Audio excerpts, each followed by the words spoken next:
Social মিডিয়ায় দেখতেছেন বাগুয়া লাভ truck নামে এগুলো বের হয়েছে, যে হিন্দু ছেলেরা বিশেষ করে ইসকনের কিছু সদস্য উগ্রবাদী জঙ্গিবাদীরা যে তারা প্ল্যান করে মাঠে নেমেছে যে মুসলমান মেয়েদেরকে প্রেমের ফাঁদে ফেলে তারা মুসলমানদের ইজ্জত নষ্ট করতেছে। এই ঘটনাগুলো অহরহ ঘটতেছে। আমি ছোট থেকে বড় হয়েছি এই পর্যন্ত এই ধরনের শুনি নাই যে কোনো মুসলমান ইসলাম ধর্ম ছেড়ে হিন্দু ধর্ম চলে গেছে, এইভাবে আমার জীবনে শুনি নাই। কিন্তু ইদানিং দেখা যায় এই যে প্রথমে প্রেমের ফাঁদে ফেলাইছে, এরপরে মেয়েটা বাধ্য হয়ে যায়, একজন ছেলে হিন্দু ছেলে বলতেছে যে আমার ধর্মে চলে আসো, তোমাকে বিবাহ করবো, সে চলে যায়।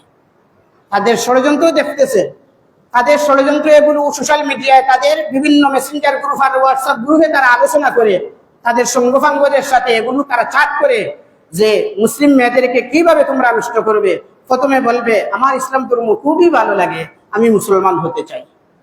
এর মধ্য থেকে আবার মাদ্রাসার মেয়ে যারা আছে ছাত্রী হিজাবি, এদেরকে বেশি বলবে তোমার হিজাব দেখে আমার খুবই ভালো লাগে, এই জন্য তারা টার্গেটে নিছে। তারা তাদের একজন আরেকজনকে বলতেছে হিজাবি মুল্লি। আমরা যে হুজুরদেরকে মুল্লা বলি না, তারা এই মেয়েদেরকে মুল্লি বলে তারা চিৎকারি মারতেছে। আমাদের মুসলিম মা বোনদের ইজ্জত নিয়ে তারা ছিনিমিনি ফেলতেছে। আমরা এখনো সজাগ আর জাগ্রত হচ্ছি না। তারা এইভাবে বলে হিজাবি মুল্লিকে তোমরা বলবে তোমার হিজাব আমার বড় সুন্দর লাগে, ভালো লাগে, ইসলাম ধর্ম আমার খুবই পছন্দ হয়, আমি চাই মুসলমান হব, তুমি কি আমার সাথে প্রেম করবে, সম্পর্ক করবে, এইভাবে প্রস্তাব দিবে। প্রথমে এই প্রস্তাব না দিলেও বলবে ফুচকা বা বিভিন্ন জিনিস খাওয়ার জন্য বয়ফ্রেন্ড হিসাবে গার্লফ্রেন্ড হিসাবে আসো আমরা একটু ঘুরতে যাই, বেড়াতে যাই। এইভাবে যাওয়ার পর যখন সম্পর্ক হয়ে যায় তখন মেয়েটা এই ছেলের কাছে একেবারে দুর্বল হয়ে যায়, তার পিতামাতাকেও ভুলে যায়। পিতামাতা যখন বোঝানোর করে মানে না, পিতামাতা ত্যায্য পুত্র করে দেন, যা আমরা তোর সাথে নাই, তখন সে এই প্রেমের ফাঁদে পড়ে ছেলেটার সাথে চলে যায়। কখনো সে ইসলাম ধর্ম ত্যাগ করে ফেলে, নাউজুবিল্লাহ। এই ছেলে হিন্দুরা কি করে এই মেয়েকে প্রথমে বিবাহ করে 1 বছর 2 বছর রাখার পর এরপরে তাকে ছেড়ে দেয়। মেয়েটা সর্বহারা হয়ে গেল, পিতামাতা তাকে ছেড়ে দিয়েছেন, আত্মীয় স্বজন তাকে ছেড়ে দিয়েছেন, এই হিন্দু ছেলেটা বিবাহ করেছিল সেও তাকে ছেড়ে দিয়েছে। এখন সে রাস্তায় এসে কাঁদাকাঁদি ক্রন্দন করে, লাইভে আসিয়া আউ মাউ করে কাঁদে, আমাকে এই করে ফেলেছে, আমার জীবন সর্বনাশ করে ফেলেছে। তোমার জীবন সর্বনাশ করলো আগে কি তুমি এটা বোঝা ছিল না? এই জন্য এখানে আমাদের দায়িত্ব আছে পুরুষদের, আমরা যারা পিতা আছি মেহেরবান করি, মাতা যারা আছে আমরা মেহেরবানি করে আমাদের সন্তানদের প্রতি আমরা সজাগ দৃষ্টি রাখতে হবে। আল্লাহর কাঠগড়া থেকে বাঁচতে হলে সন্তানের এই যে অধিকার আছে সব অধিকার দিলেন, কিন্তু বড় হওয়ার পর সন্তানের প্রতি আপনি খেয়াল রাখতেছেন না। টাচ মোবাইল আর বড় মোবাইল দিয়ে দিচ্ছেন, তাকে স্বাধীনভাবে চলাফেরা করতে দিতেছেন, আর পরে আপনার লাইফ নষ্ট করে ফেলতেছে। পিতামাতার সম্মান, ফ্যামিলির সম্মান শেষ, মেয়েটাও তার, সে তো অবুঝ, বুঝতেছে না, আবেগ বশত এই কাজ করে ফেলে, পরবর্তীতে সে কাঁদে, জীবন নিয়ে হিমশিম খায়। এটা কেন? আগে আমরা সোচ্চার হই, সতর্ক হই। হ্যাঁ, আমাদের মুসলিম মা ও বোনেরা, আমাদের মেয়েরা, আপনারা সতর্ক হন। আপনারা ইসলাম ধর্ম ছাড়বেন কেন? কত বড় অন্যায়! প্রেম জিনিসটাই তো খারাপ রে ভাই, নাজাইজ কাম, এটা করবেন কেন? এরপরেও যদি শয়তানের টুটায় করতেই হয়, তাহলে মুসলিম ছেলেদেরকে এত অভাব হইল, এত আকাল হইল যে মুসলিম ছেলে নাই, হিন্দু ছেলেদের সাথে আমরা উঠা বসা করবো কেন?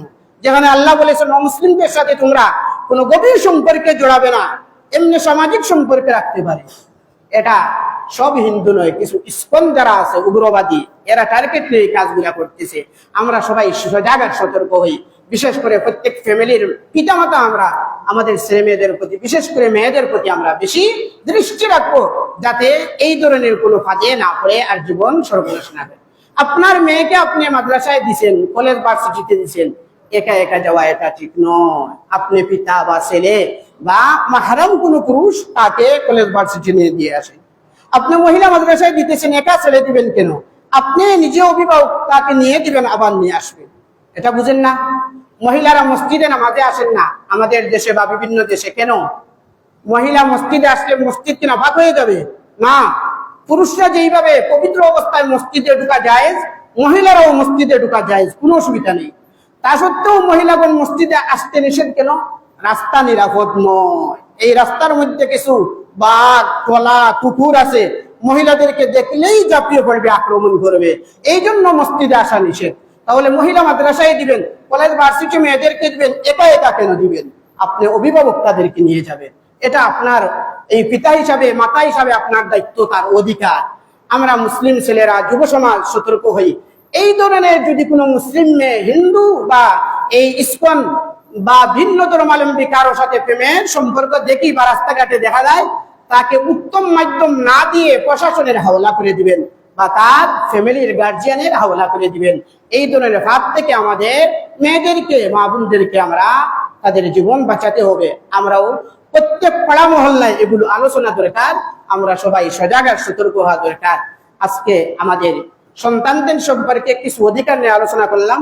প্রত্যেক পিতামাতা আমরা চাই এই বিষয়গুলো আমার সন্তান সম্পর্কে আমি এই অধিকার বাস্তবায়ন করি, তাহলে সন্তান বড় হওয়ার পর তার কাছে যে আমার পিতার যে অধিকার আছে সন্তানের কাছে, এই অধিকার আমরা পাওয়ার আশা করা যায়।